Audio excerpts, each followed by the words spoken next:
ये कहानी है एक बड़े भाई की जिसने पैसा कमाना नहीं, पैसे की कीमत समझाना सिखाया है।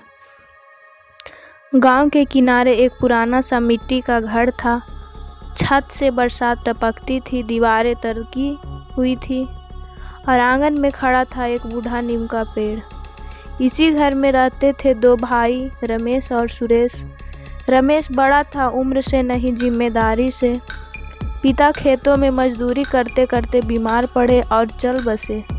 माँ ने हिम्मत रखी, लेकिन गरीबों और गम ने उन्हें भी तोड़ दिया। 1 साल के भीतर दोनों भाई अनाथ हो गए। उस दिन रमेश ने रोते हुए कहा, आज से मैं ही तेरा सब कुछ हूँ सुरेश। रमेश ने पढ़ाई छोड़ दी, सुरेश की किताबें बचाने के लिए। उसने अपने सपने गिरवी रख दिए। सुबह शहर जाता, शाम को थका हारा लौटता। कभी ढाबे में बर्तन, कभी ईंट भट्ठे पर मजदूरी। उसके हाथों में छाले थे पर चेहरे पर मुस्कान, क्योंकि सुरेश स्कूल जा रहा था। एक दिन सुरेश बोला, भैया आज स्कूल की फीस बढ़ गई है। रमेश मुस्कुराया, कोई बात नहीं। उस रात रमेश भूखा सोया। अगले दिन उसने अपनी इकलौती चप्पल बेच दी। जब सुरेश ने पूछा, भैया चप्पल कहाँ है? रमेश हंस पड़ा, फट गई थी, नंगे पैर चलने की आदत डाल रहा हूँ। सुरेश कॉलेज पहुँच गया, फीस बढ़ी, खर्च बढ़ा। रमेश ने 2-2 काम करना शुरू कर दिया। कभी कभी खून की उल्टियाँ, पर किसी को बताया नहीं। एक दिन सुरेश बोला, मैं भी काम कर लूँ। रमेश गुस्से में बोला, नहीं, तेरा काम पढ़ना है, मेरा काम कमाना। सुरेश को बड़ी कंपनी में नौकरी मिल गई। घर में खुशियाँ लौटी। रमेश बोला, देखा, पैसा कमाना बुरा नहीं, बस उसकी कीमत समझनी चाहिए। लेकिन नौकरी के साथ सुरेश बदल गया। नया फ़ोन, नए दोस्त और गांव से दूरी। फ़ोन कम होते गए, मुलाकातें खत्म। एक दिन रमेश बहुत बीमार पड़ा।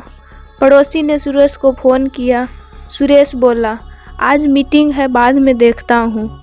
वो बाद में कभी नहीं आया। रमेश चला गया। रमेश के बक्से में एक फटी चप्पल, कुछ मजदूरी की रसीदें और एक कागज़ मिला। उस पर लिखा था, अगर तू खुश है तो मेरी ज़िंदगी सफल रही, पैसा कमा लिया, इंसान बन रहना। सुरेश टूट गया। रमेश के पुराने मालिक ने बताया, तुम्हारी फीस के लिए उसने किडनी बेचने की कोशिश की थी।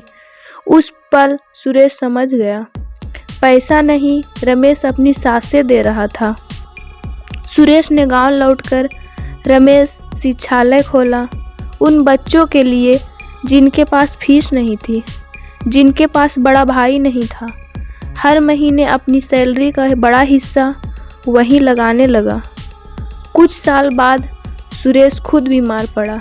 इलाज महंगा था। उसने कहा, अगर बच्चों की पढ़ाई रुकी तो इलाज नहीं करवाऊंगा। गांव वालों ने चंदा इकट्ठा किया, कोई पैसे लाया, कोई दुआ। एक बच्चा रोज मिलने आता, नाम था मोहन। वो बोला, मैं बड़ा होकर आपके जैसा बनूंगा। सुरेश ने पूछा, मेरे जैसा क्यों? बच्चा बोला, क्योंकि आप सबके बड़े भाई हो। उस दिन सुरेश रोया, लेकिन सुकून से। नीम के पेड़ के नीचे रमेश की तस्वीर के सामने दीपक जलता है। सुरेश कहता है, भैया आपने मुझे पैसा नहीं इंसान बनाया। हवा चलती है, दीपक की लौ हिलती है, पर बुझती नहीं।